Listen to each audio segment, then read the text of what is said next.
Internal documents obtained by NTD suggest the Chinese regime knew about the outbreak long before they made the information public.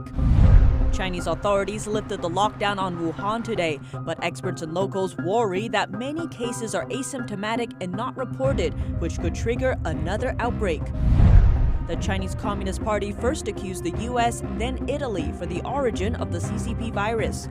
近来，美国一些政客把新冠病毒同中国相联系，这是对中国搞污名化。 So who is to blame? Patient zero in 19 countries reveals. At a press briefing on Monday, President Trump questioned a reporter if she works for China. What's this media's link to Beijing? Ireland joins a list of European countries to receive faulty medical gear from China, saying 20% was unusable, costing the country millions.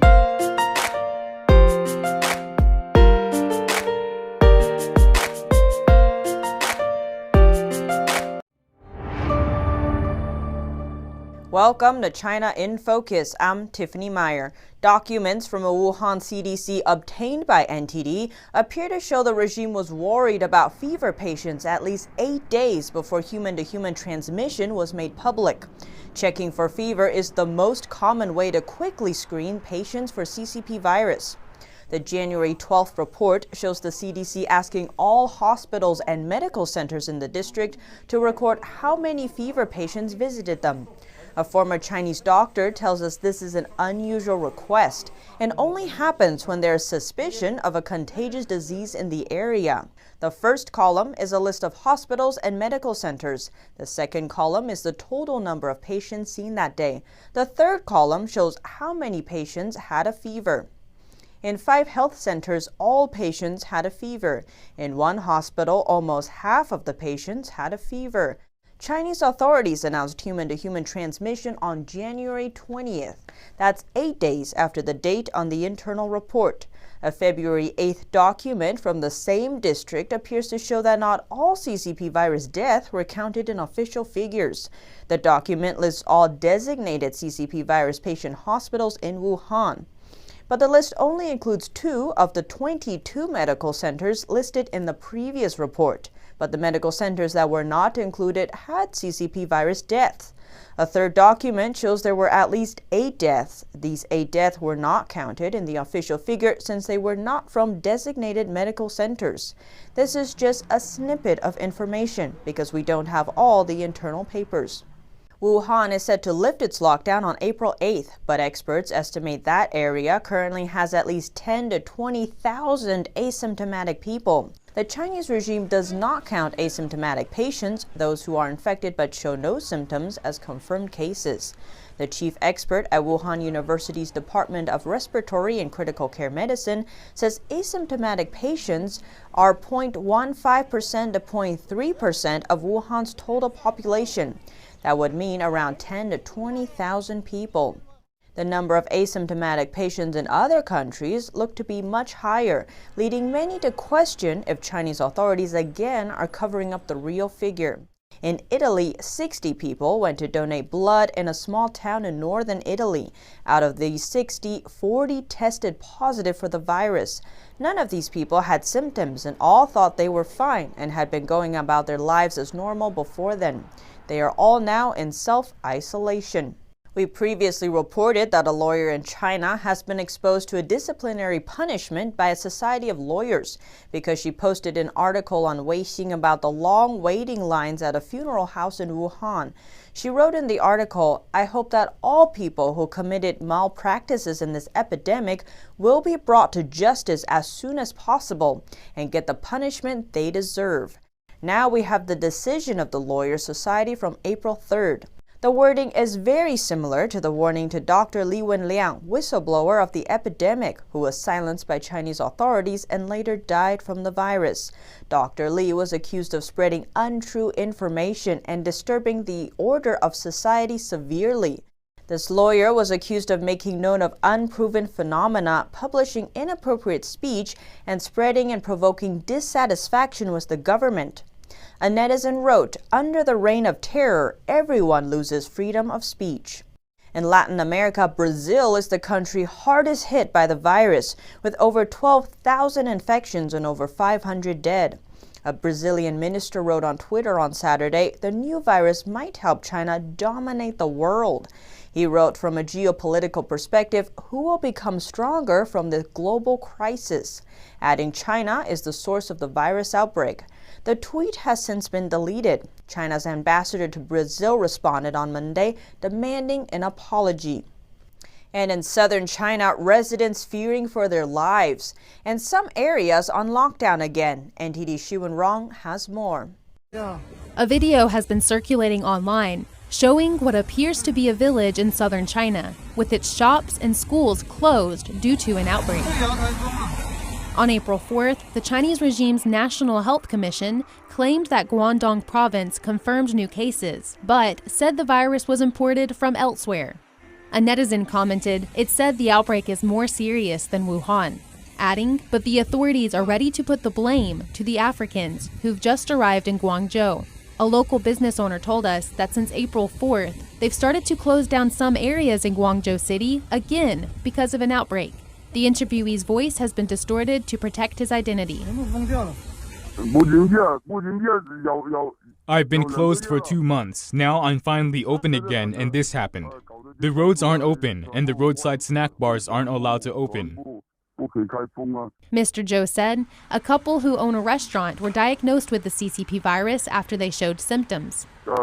Temperature checking at all entrances is very strict. Going out, we wear a high protection N95 mask. The closures have caused fear among the residents. Now that the epidemic has reached our area, who isn't afraid? Basically, nobody comes out now. Those who come out to do business are risking their lives in order to earn some money. Mr. Zhou said even though businesses were forced to close for 2 months, owners still need to pay rent. It's a major loss, but the government won't give any subsidies. I'm selling vegetables. My business isn't going well. Now many people don't dare to go out and buy food. When they do come out, they buy food for a week. Could you say the situation isn't serious? Reporting by Xiwen-rong, NTD News. After 76 days of isolation, Wuhan has lifted its lockdown. But experts and locals worry it could lead to a second wave of virus outbreaks. For 11 weeks, millions of people were trapped in Wuhan, China due to the outbreak. Today, they are allowed to leave. The lockdown was lifted midnight Wednesday. Local officials have been reporting minimal new cases for weeks and 0 deaths on Monday. But a video posted to social media on Monday shows people with full protective gear carrying a body bag in the night. The netizen who posted the video wrote, in order to complete their task to have 0 infections, the neighborhood covered it up and did not report the death. They dealt with the body at midnight because they do not want to create panic during the day. Politics is above human lives.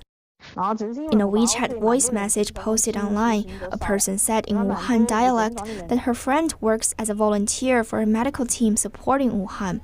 She warned people to be careful because the true situation is not as officials claim. 然后外面的那个无症状感染者也多，然后确诊的人也多，然后因为现在就是因为你去做任何检查，然后你隔离，然后你治疗全部都是自费啊，就不像原来最开始最简单的时候是国家付钱，现在全部都是自费，所以蛮多有的人就是家庭经济条件蛮差的，没得钱的人就不愿意去，然后就在外面瞎搞，所以还是形势蛮严峻。然后正是因为不报，所以蛮多人就是这种警惕性就少了。In an interview on Monday with state media, a Wuhan doctor warned there could be 10 to 20,000 infected people in Wuhan who are not showing symptoms, and these people can transmit the virus to others. He said people should still be cautious and avoid going out unless necessary. The interview has since been removed. A video on social media shows a famous tourist site in southern China packed with people, some without masks. Local authorities opened the site free of charge on Saturday, saying they want to revive tourism. The authorities later said on Sunday that the site reached its capacity, 20,000, and would not admit any more people. Despite concerns of asymptomatic cases, Chinese media Beijing Daily News said today Wuhan's lockdown is lifted. 276 trains will depart to other cities in China. Ticket pre-sales show 55,000 passengers plan to leave Wuhan on Wednesday. In addition, the local aviation administration said over 200 planes will take off on Wednesday, carrying 10,000 people from Wuhan to other parts of China. Penny Zhou, NTD News. The Chinese regime has been accusing first the U.S., then Italy of the origin of the CCP virus. But patient zero in multiple countries all found to have close ties with Wuhan. NTD's Juliet Song reports. The Chinese regime has been busy pushing a disinformation campaign. Its goal? To shift blame from the origin of the virus away from China. Recently, some U.S. politicians have linked the novel coronavirus to China. This is smearing China. We are very angry and strongly opposed to it. The regime denies responsibility for the CCP virus, but records show that in at least 19 countries, the first people infected were from Wuhan, had been to Wuhan, or were in contact with others from Wuhan. Italy's virus death toll has now risen to over 17,000. It's the highest number outside China. The first two patients that tested positive in the country are a couple from Wuhan, China's virus epicenter. They left for Italy before Wuhan was put under lockdown. Meanwhile, the first patient in the U.S. was a man who traveled to Wuhan to visit relatives. He tested positive on January 20th. The U.S. now has the third highest death toll outside China, with over 12,000 reported deaths. The same day, South Korea reported its first case of the virus, a woman from Wuhan. The first 3 confirmed cases in France had all visited Wuhan before arriving in France. Germany's patient zero came in contact with an asymptomatic Chinese co-worker who had recently interacted with her parents from Wuhan. And on January 25th, Canada discovered its first virus patient, a man who traveled to Toronto from Wuhan. Likewise, Australian authorities also confirmed the country's first case on January 25th. The patient, a man that had been to Wuhan before arriving in Melbourne. Juliet Song, NTD News. At a press briefing on Monday, President Trump questioned a reporter about her media's background. The reporter denied working for China, but the outlet actually has close links to Beijing. NTD's Catherine Wen has the story. On Monday, President Trump questioned the reporter's background at a White House CCP virus or coronavirus press briefing. Who are you working for, China? You work for China or are you with a newspaper? Who are you with? Hong Kong Phoenix TV. Who owns that, China? Is it owned by China? Hong Kong. No, is it owned by the state? No, it's not. It's a private owned company. Okay. The president's question was prompted by the reporter repeatedly asking him about working with China to fight the virus. The reporter replied that she works for Hong Kong Phoenix TV. She called it a privately owned company, but the outlet is known to have close ties with Beijing. Phoenix TV is an overseas media controlled by the Chinese Communist Party. During a 2017 congressional testimony, China expert Sarah Cook called the station an example of a Chinese propaganda outlet not directly owned by Beijing. At that time, the Chinese state-run media, CCTV, had a 10% stake in Phoenix TV. The station's founder and CEO, Liu Changla, was a former Chinese military propaganda officer. He later worked for the Communist Party's official radio station. From time to time, the outlet reports on topics taboo in mainland China, like food safety scandals. It does this to present itself as an independent voice, but on sensitive issues, they stick to official narratives.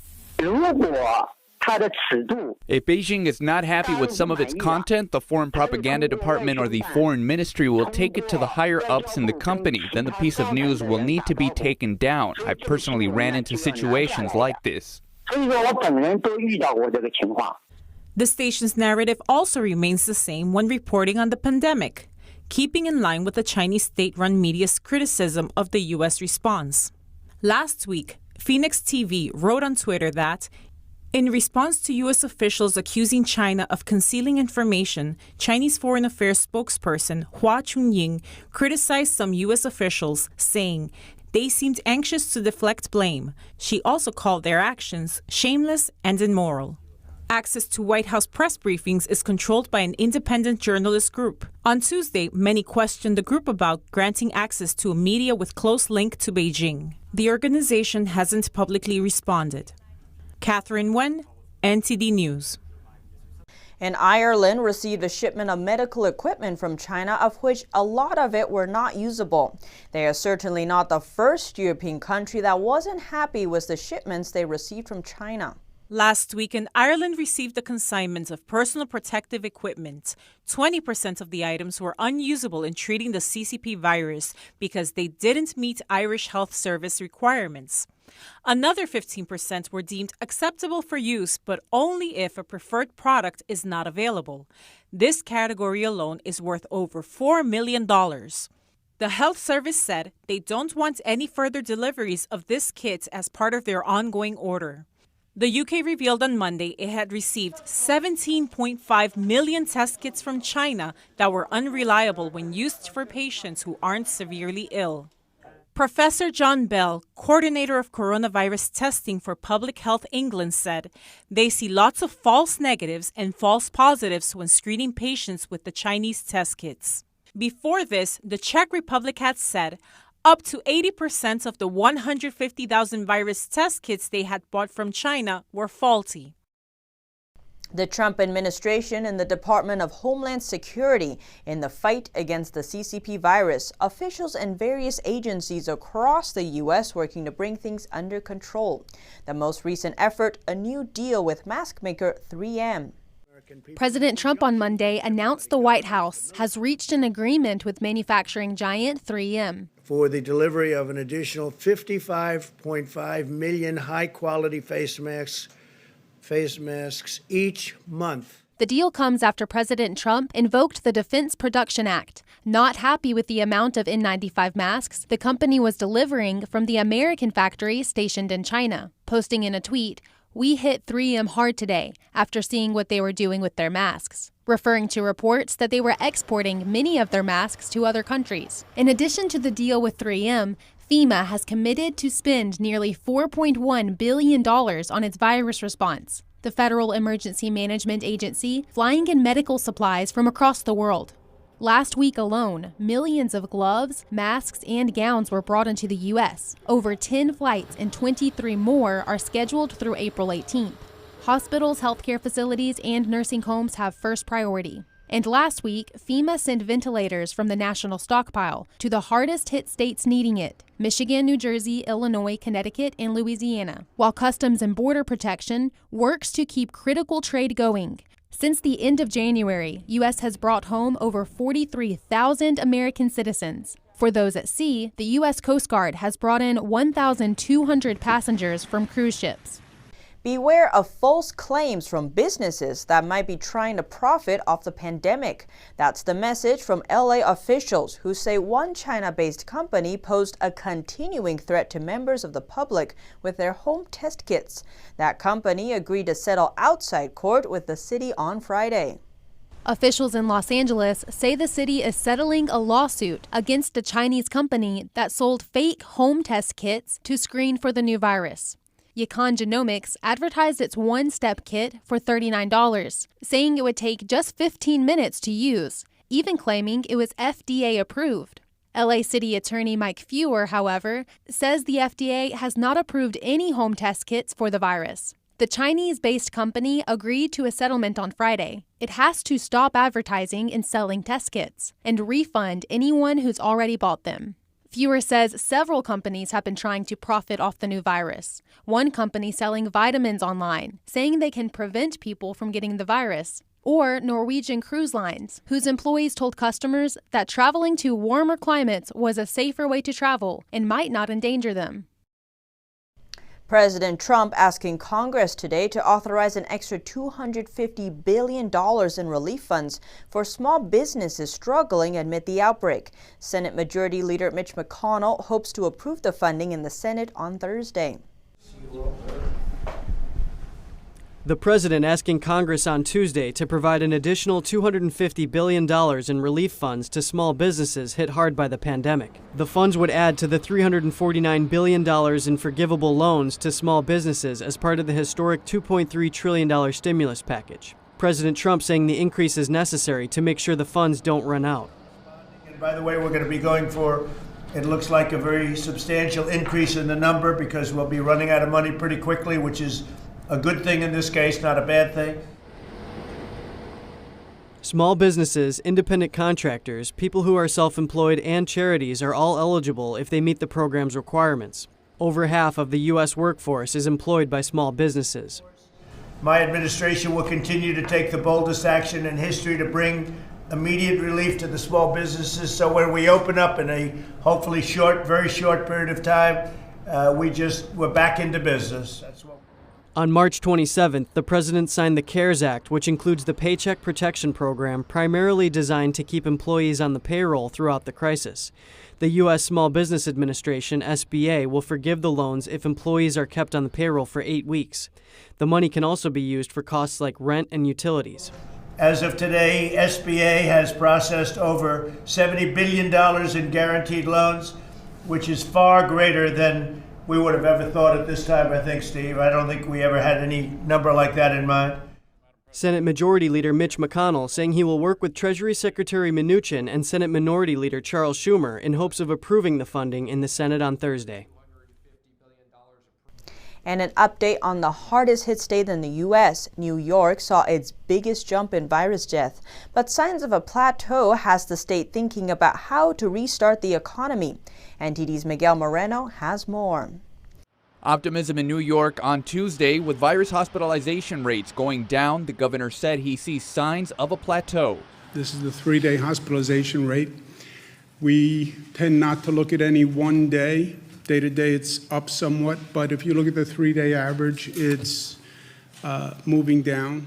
ICU and daily intubations were also way down, but on a sour note, New York also had its biggest death toll over the past day, 731. And as of Tuesday, nearly 5,500 people have died from the disease caused by the CCP virus. Mayor Bill de Blasio said they're eyeing Hard Island in the Bronx for temporary burials in case they need it, but preferred not to speak about it too much. We're going to do everything we can to handle each case one by one, respectfully. And we will be able to deal with whatever's thrown at us. But right now, I just want to leave it at that. To ensure enough beds are available for future patients, President Trump has allowed those who have tested positive to be treated on the USNS Comfort. President, to his credit, moved expeditiously, called me back yesterday afternoon, said they would make the Comfort non-COVID. Cuomo said the state is now thinking of how to restart the economy. It's also looking to get antibody testing approved by the FDA to find out who has and hasn't had the virus. Miguel Moreno, NTD News, New York. The State Department is telling overseas Americans to find a way home sooner rather than later, or else they face getting stuck abroad. There are fewer commercial flights, and chartered flights won't always be possible. The State Department is telling all Americans living abroad to find a way home as soon as possible. That's if they don't want to get stuck overseas during the pandemic. Get off the fence. It's very simple. Get off the fence. These are individual decisions. People need to decide, am I going to remain where I am for an indefinite period of time, or do I want to go back to the United States? 46,000 Americans have already been repatriated from over 70 countries, but service won't be available forever.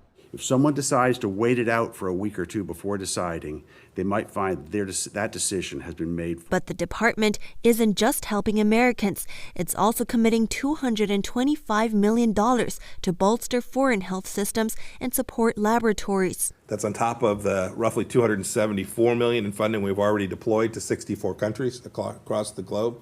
No country can match this level of generosity. Among a range of global initiatives, public service announcements about fighting the virus have also been translated and distributed in 50 languages. We're always looking for opportunities to partner with the private sector, one of the most powerful force multipliers of our nation. One example is a partnership in Nigeria to reach more than 1 million citizens per day with messages on how to stay safe during the pandemic. Some auto insurance companies are giving money back to their customers because people are driving less during the pandemic.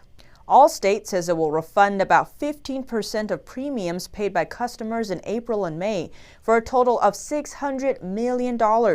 American Family Insurance says it's giving back about $50 per car for a total of $200 million. Both insurance companies say they are expanding coverage for customers who use their own vehicles to deliver food and medicine during the virus outbreak. It's unclear if other insurers will follow suit, but Progressive says it is exploring options. The pandemic is taking a physical and emotional toll on New York City's paramedics and first responders. Juan says he has never seen anything like this during his 17 years of service. China reported 0 deaths yesterday. It's the first time it's done so since the beginning of the outbreak, a magnificent milestone if true. But U.S. intelligence officials recently called suspect to China's reported virus figures. Just a few days ago in China, an entire city was put under lockdown to stop the spread of the virus. Officials have not yet released details on how many there are infected. Wuhan residents, where the virus first began, are still not allowed to travel to Beijing. In fact, many neighboring provinces also won't accept them because they don't believe the outbreak is under control there. Even state media and Chinese netizens aren't making much noise about 0 deaths. It's not even a trending topic on social media. The ruling Chinese Communist Party wants people to go back to work to support the economy. It plans to lift the lockdown in the epicenter, Wuhan, on Wednesday. Little Caesars is donating 1 million pizzas to first responders in the next few weeks as the virus pandemic continues. The pizza chain says pies will be donated to hospitals, police departments, and fire departments. The Give Back kicks off Tuesday at the Detroit Medical Center in the company's hometown. Little Caesars says these donations could serve up to 4 million meals. And starting next Monday, customers can also get in on the action. When they use the Little Caesars app or order online, they have the option to pie it forward and donate a pizza to a nearby hospital or first responders. Here at China in Focus, we bring you first-hand information from inside China. Don't forget to subscribe for the latest updates.